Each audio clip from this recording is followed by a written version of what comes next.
Alright folks, day 4 in Arizona. We are starting off the morning with a quick cruise out, and apparently starting off the day really early with an absolutely gorgeous reddish western diamondback rattlesnake.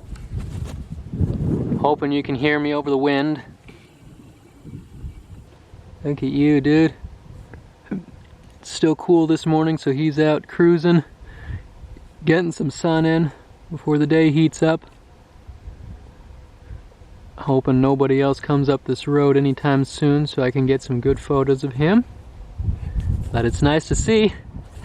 Barely started the day and they're already out. So, this is our last stop in the Sonoran Desert too. So, nice to have a beautiful send-off. Being that they're one of the most common snakes out in the Sonoran Desert, it's no surprise that a diamondback would be one of the last things I'd find in that particular region of the country. Beautiful example of them too. Western diamondbacks can be extremely variable in color depending on what kind of environment they're living in, from really dark browns and tans to sandy grays to pinks to reds. Alright, so now we're gonna just try and get him off the road. Come on, dude. Well, thank you for behaving a little better. No, don't fall off. No. Come on.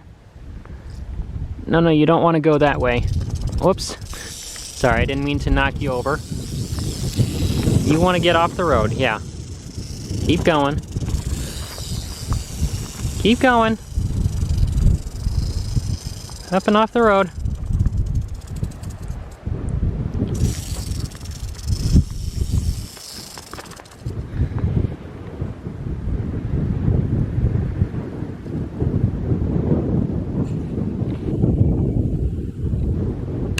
Beautiful. Alright, stepping out here for one last look at the Sonoran Desert.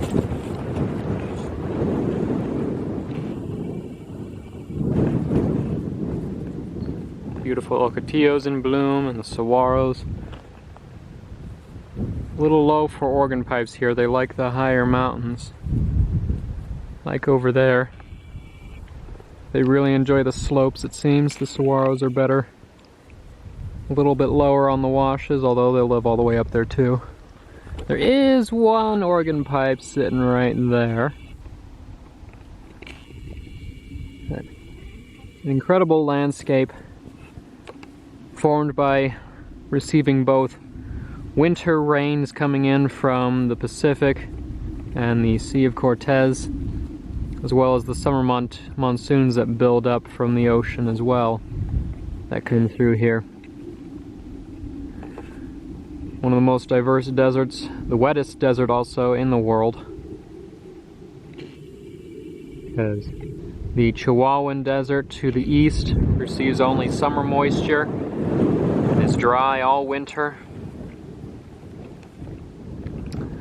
And then the Colorado and Mojave deserts to the west are winter wet like the Mediterranean environments along the California coast, and exceedingly dry come summer. So this is the best time for me to go looking around there, because things will just dry out very, very shortly. Unless, of course, this year continues to be weird with the La Nina wet weather. We'll see. While no more reptiles were able to be filmed on this short little walk that I took, there were plenty of other wildflowers that I had not yet seen before or had only seen a couple of times. Some really rather interesting and odd-looking plants out there too. This flat, almost money plant looking one, and would you believe, moss actually grows out in the desert too.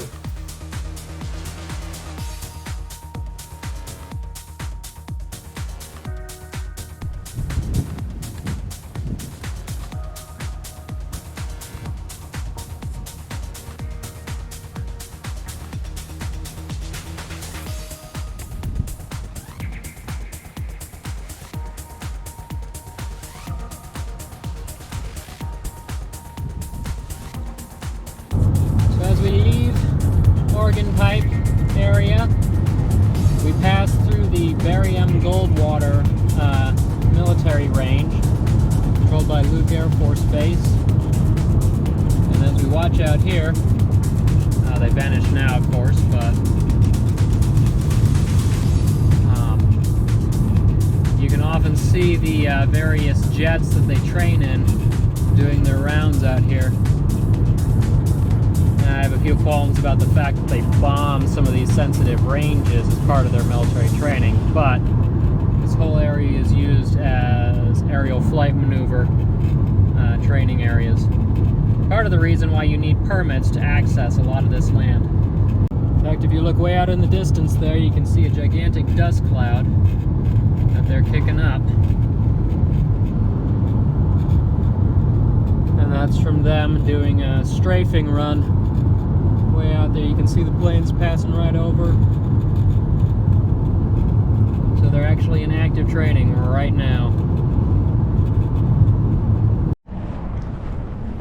So we are now out here in the Colorado Desert, named for the big river that starts in my own home state but then flows out into the Sea of Cortez down near where I'm at.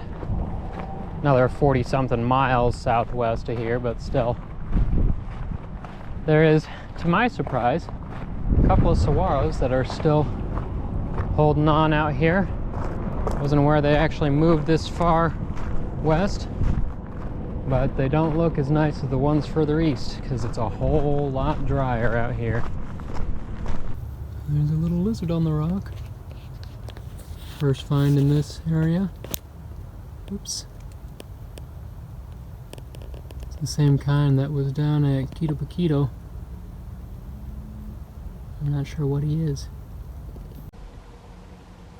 And there we have a big chuckwalla.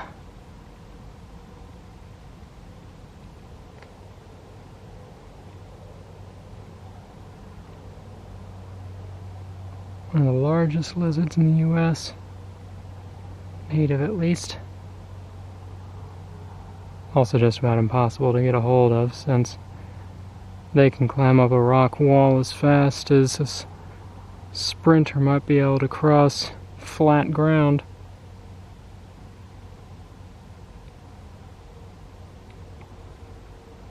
Oops. Amazing.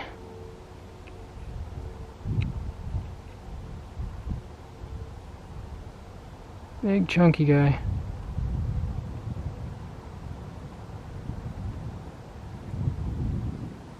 They'll wedge themselves into cracks and inflate in order to avoid getting pulled out by predators. Seen a few in this canyon here. It's the first one I've been able to actually get video of. There's a very pretty little lizard here. Sitting out on the rock. I think this is a side-blotched. Very colorful one. Probably won't be able to get any closer, but nice, we've got at least some decent lizards hanging out in the canyon right now. A young Chucky right in front of me. Going into this rock here. I might actually have a chance to get close to him. If I'm really lucky.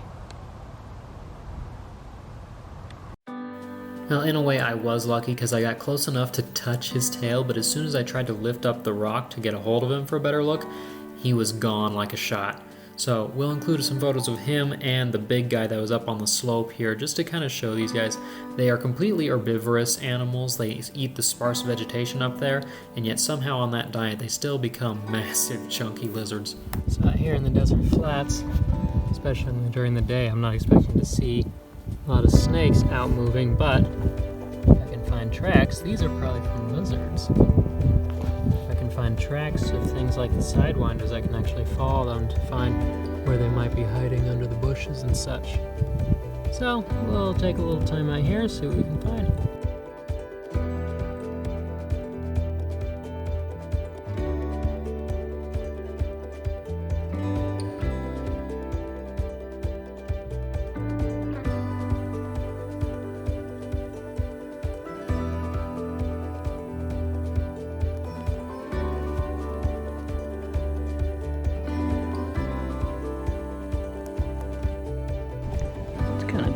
see, and he's gonna bolt if I get any louder.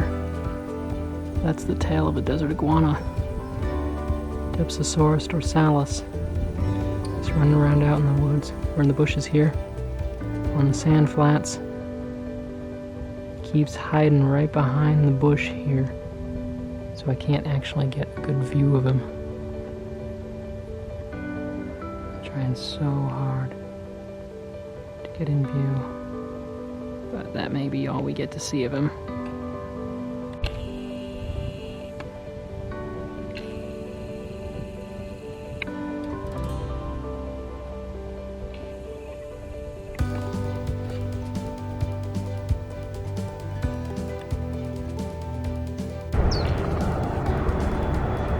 I'm down in a new area. This is the wetlands along the Colorado River. We're going to see what we can find, but first off, looks like this little molting sparrow.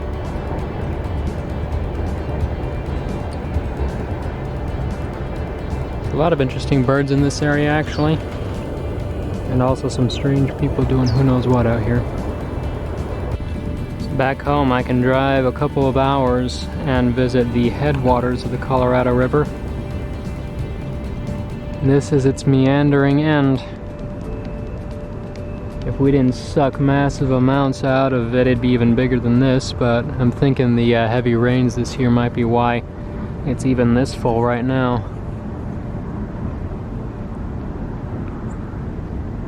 It's a beautiful place. It'd be a lot more beautiful, though, if the trains and traffic weren't right behind us.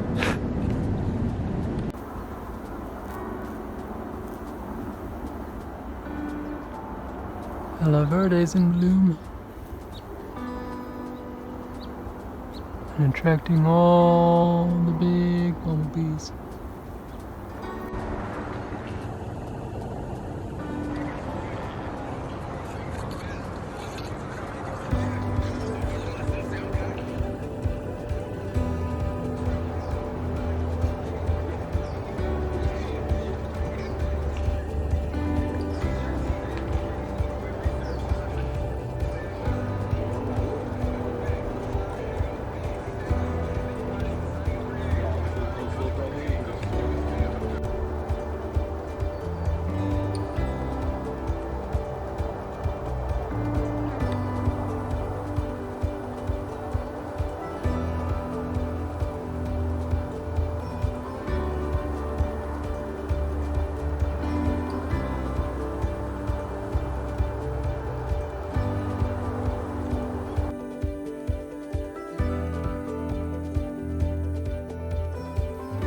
So there's a little wildlife refuge along the Colorado River Valley here that I'm stopping in for one last chance to look for stuff tonight.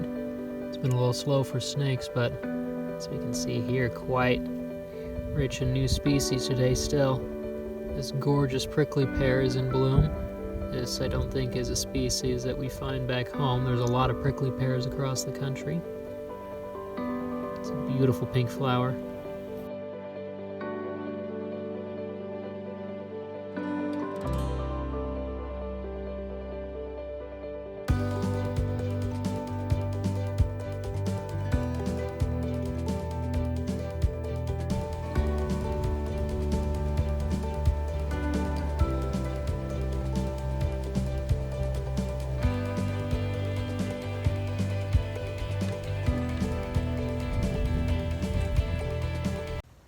Alright, so today wasn't quite as exciting as I had hoped, although we did see a few interesting things. Not too surprised since the weather's been a little weird, and also the Colorado Desert is a little bit harder to herp in than the Sonoran Desert, it seems, because it's drier, there's fewer things overall that are living out there. But the video bit from today is probably going to get wrapped up in with tomorrow, so we'll see you shortly. So if you look far in the distance, you can see the snow-capped hills of the Sierra Nevada. Yes, our 5th day traveling around on this stretch. We are not currently in Arizona. We are in California, and we are heading up into Joshua Tree National Park to take a look around. We're don't you check out this little guy running around? I have no idea what he is, but he's amusing.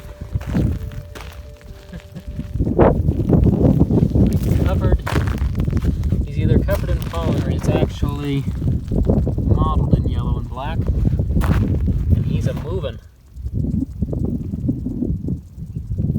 And just like the main Sonora Desert had been, the Colorado and Mojave deserts out here had been getting a lot of extra rain during winter, which had produced an incredible spring wildflower bloom. There were so many things out blooming at this point that I'm not even going to try and label them all. There were just too many, but some of the stuff that was up there, lupins and carpet plants and giant California bluebells, the phacelias that were just everywhere, coating the roads in blue. There were paintbrushes, beautiful red cacti, and more.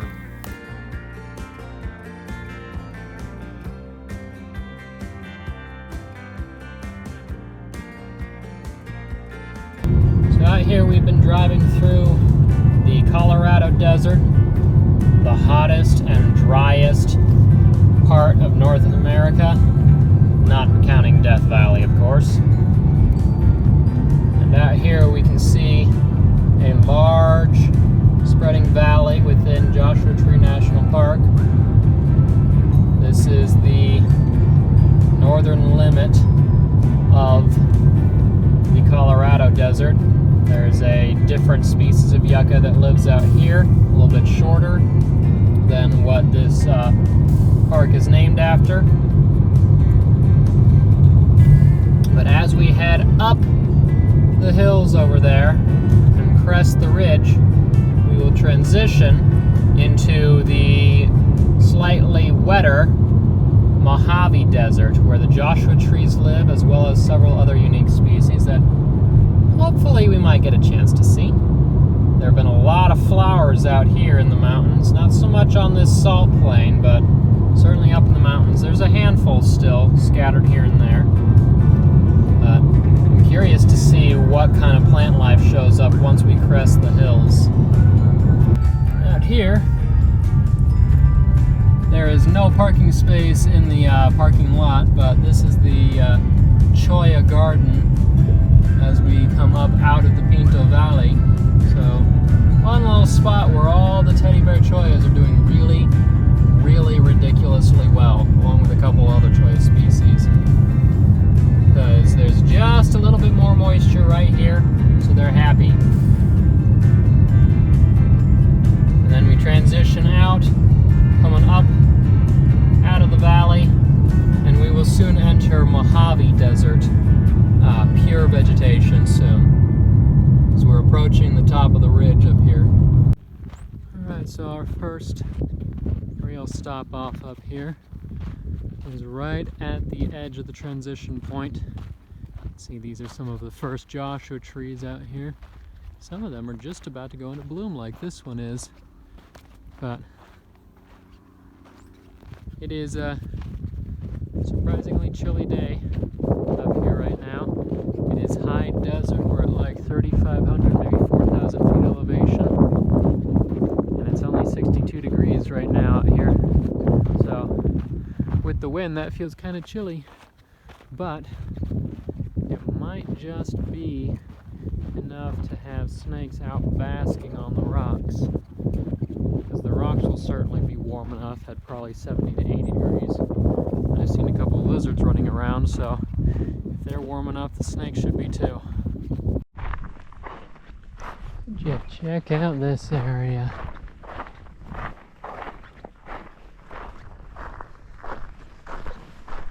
Not quite as impressive as the White Tanks area right up next to the mountain peak behind us, which I couldn't access because it's completely full of campers.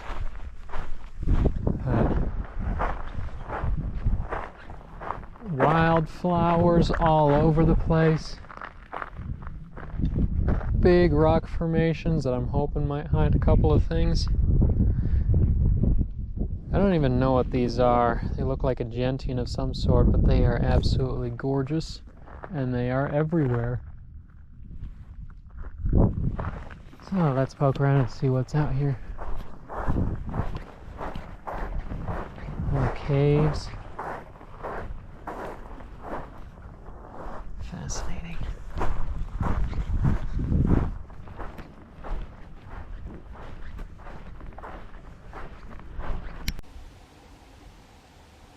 Alright, and the first reptile we've gotten actually a good look at in the park looks like a desert spiny lizard hanging out right on the edge of that rock there.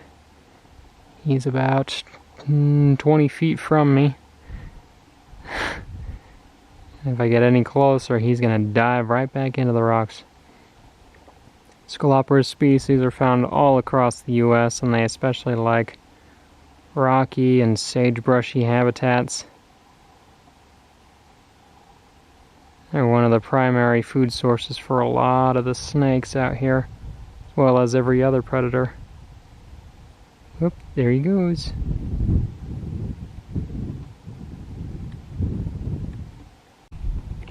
One of the many whiptail species out here. They're always too fast to actually get any decent view of. These ones are rather interestingly colored. They've got these kind of grayish blue heads and tails, and the bars on their sides. And there he goes behind the bush.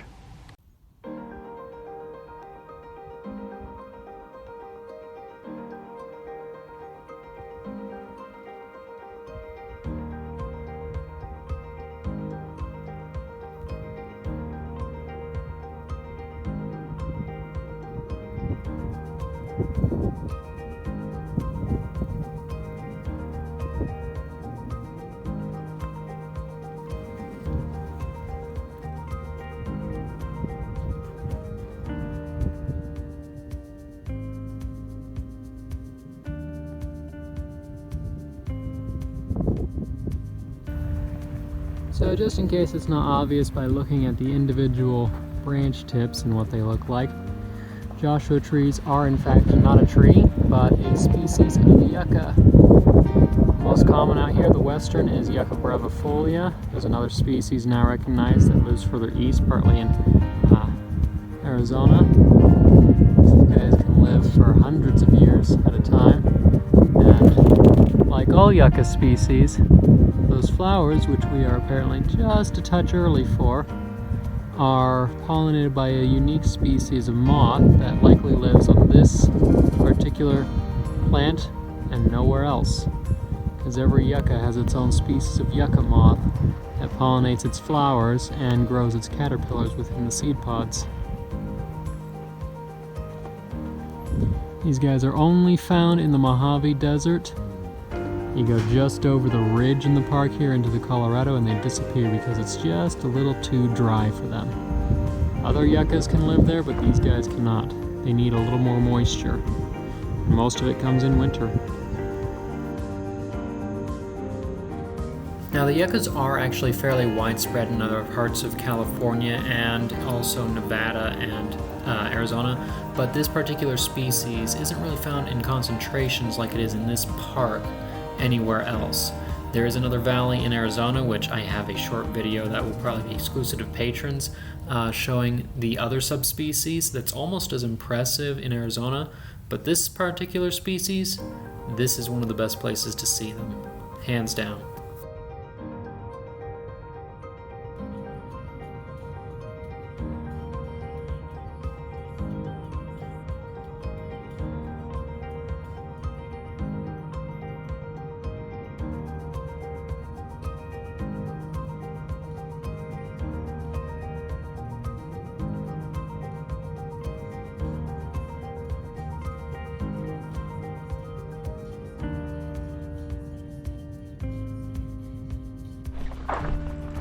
Alright, so we're going to take one last hike out here.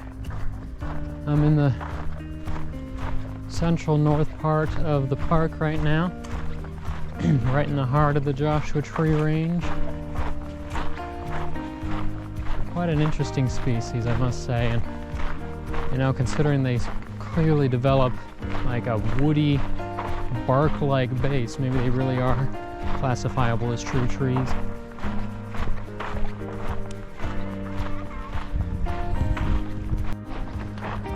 And I should say, coming out here really is more for just sightseeing than anything, because you can sometimes see large mammals. This is the habitat of the desert bighorn sheep, which is a threatened species, especially in California, because their numbers have dropped really low.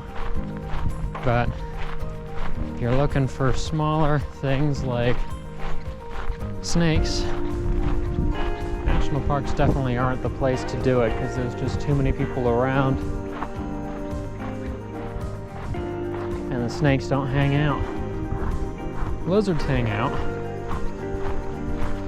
but to look for other things it's best to go to more wild areas like BLM lands and such.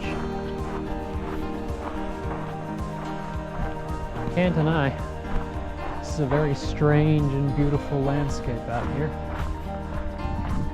Well, this is definitely something to stop and appreciate for a moment. Look at how shiny he is too. This is Xanthusia vigilis, the desert night lizard. Specifically the yucca night lizard. These guys are quite common out here. Now, this is a first for me. They like to live underneath fallen bark and trees and such, like that slab right there. They'll live within the bark and the fallen fronds of the Joshua tree and other yuccas. They don't get much bigger than this either. It's a beautiful little lizard. There's a few different species that are found throughout the southwest US. Some of them are very, very narrowly endemic, but this one's pretty widespread. And we'll get a couple of photos and then release him.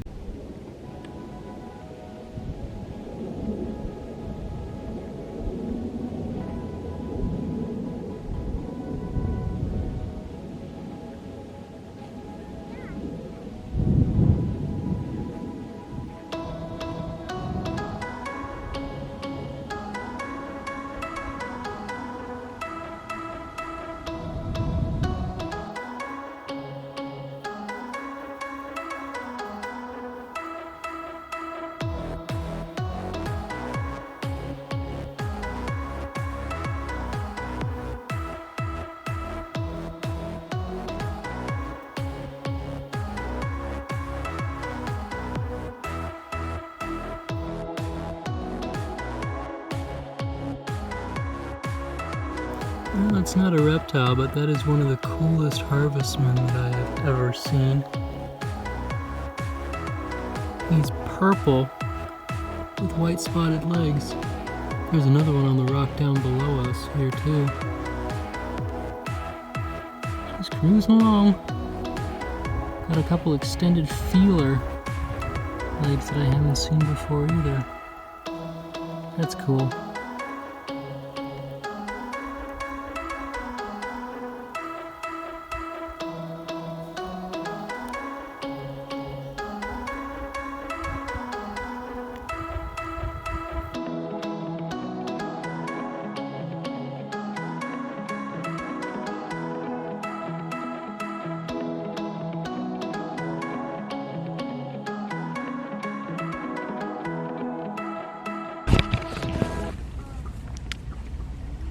Well, it's not quite how I wanted to end the night, but we do have one more reptile to share with here. This is not a native species to North America, but they show up kind of anywhere where it's warm enough through the winter and there's lots of bugs to eat. This is your common Mediterranean house gecko. So these guys have been established in a lot of coastal areas, as well as in several of the other warmer cities throughout the southern half of the US. And around here might just be the only thing that I can find, since the king snakes that might be in the city here are not showing up and there's no real roads to cruise. But he's kind of a pretty little guy at least. So we'll get a couple of photos and let him go. Alright, so here's this guy back to where he came from. There he goes, into the leaf litter. And we've got a second, even chunkier one here. They don't get too much bigger than this. That's about average. They are rather pretty little geckos though. Even though they're kind of pale. The real color doesn't really show up well on a screen here, because he looks almost bluish on screen, but he's got these nice mottled markings in person. So we'll get a couple of photos and then put him back under his rock where he was hiding. Well, I think that about wraps it up for this vid. If you're ever out herping and you happen to end up in or near Lake Havasu City, if you can, leave. There's not a whole lot to actually do in and around here. This is really more a stopover. We do have one more day down in Arizona here tomorrow that I'm hoping will be a little more productive. We are heading to a slightly different kind of habitat, so fingers crossed that we'll have one more good day of finding stuff, but if not, well, there has been quite a few interesting things on this trip. But until next time, if you'd like to help support production of educational videos and other materials like this, please consider becoming a patron at patreon.com/hcarlton. That helps me fund these trips, which do cost rather a pretty penny, and also you get exclusive benefits back by being a member there, including access to the seed contest that I do, exclusive merch, there's early access to the videos, and more. If you can't do a monthly subscription like that, you can always do things like a one-time donation at coffee.com/CarltonCarnivores. The link for that will be in the description below the video.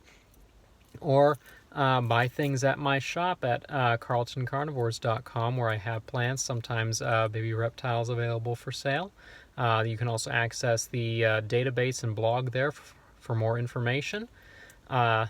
You can also, if you'd like to see more videos and photos and little tidbits from me, you can always find me on social media, Instagram, TikTok, and Facebook, all at Carlton Carnivores. But until next time, I'm Hagen Carlton, and this is Carlton Carnivores.